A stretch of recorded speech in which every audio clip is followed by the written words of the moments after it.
How do you do? I'd like to run something by you real quick. I've been thinking about the sheer quantity of games that exist and why a person might want to play any given one of them. See, there are games you play for the story, games you play for the art style, games you play for the blood, and some games you play just because they make you feel good. I think Mother, or Earthbound Beginnings in the Everywhere Except Japan, is a very wide-reaching experience that presents itself very simplistically. Hold on a sec, before I really get going, this game super deserves to be played completely blind, so if you care to, kindly take a walk down Mom Lane, North Carolina. I'm gonna keep talking regardless though, so walk quickly. So just imagine you're looking to score some weekend fun in the form of an E-rated video game, and you happen upon a red box with the word Mother written across the front. The back of the box describes an adventure not dissimilar to Pokemon, The Legend of Zelda, Mad Father, I'm just spitballing. So you pick it up, you start playing, and after a short background synopsis, you're attacked by a house plant. Then you talk to your dog, then you fight ghosts and cars and middle-aged women, all while discovering secret melodies and unlocking psychic powers, most of which are completely worthless. And just when you're getting used to this insane collection of ideas that miraculously manage to vibe like rocks and powdered wigs, in comes the tank. The sheer amazement that comes along with encounters in this game make up probably 60% of the combat enjoyment for me, and I probably wouldn't have dug it quite as hard if I wasn't such a big fan of hitting auto and watching numbers appear, but if you don't typically enjoy turn-based combat, you probably won't find much to like past the surprise. And if you don't like surprises,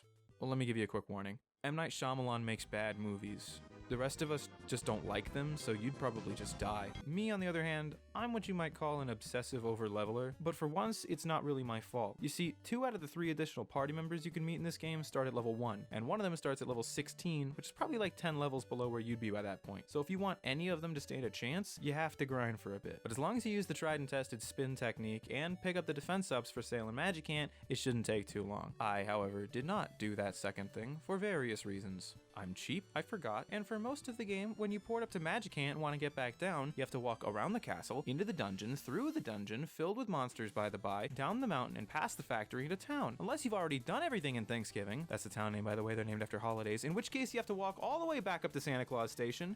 It's fucking adorable! And once you unlock fast travel, it becomes a pretty moot point, but that doesn't happen until almost the end of the game. But I mean, at least the fast travel's free, and hilarious. This game also does some pretty fun stuff with party member archetypes. Anna is for the most part a pretty stereotypical white mage, but she also has exclusive access to every damage dealing PSI, which is fine. You know, it's fine that all her damage requires PP. I mean, all you'd have to do is maintain a supply of healing items so you wouldn't need to spend energy taking care of the party. I mean, Ninten can do it almost just as well, but then I wouldn't have as much inventory space for flea bombs I'm never gonna use. No, as much as it saddens me, Anna must be reduced to a portable healing pool in a cool hat. That way Lloyd, who gets the most damage from using weapons like laser beams and flamethrowers, can spend minutes digging through my inventory for the perfect weapon, only to use his basic attack instead, because what if I need them later? It's a good game, I'm just bad at playing it. I mean, every time a game gives me the ability to heal with magic instead of items, I'm pretty much exclusively gonna use magic. It's just more cost effective, I think.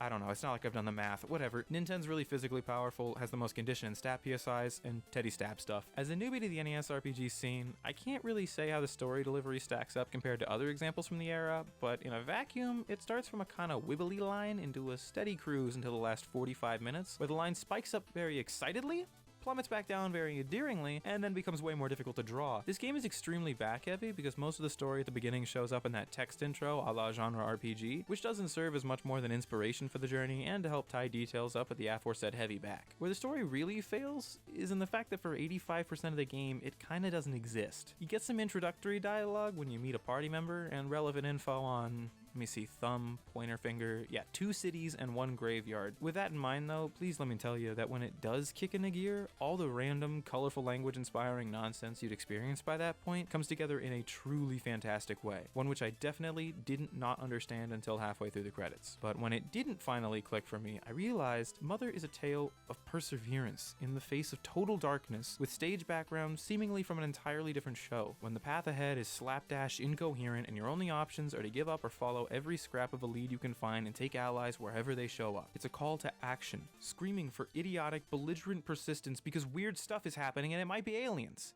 Or robots. Or big rigs, who knows? Look, this game has like pinky, ring finger, 2 serious problems, and the only reason they bug me as much as they do is because they're extremely unnecessary time sinks. It's a solid 8.5 out of 10 at worst, and I'm truly glad I played it.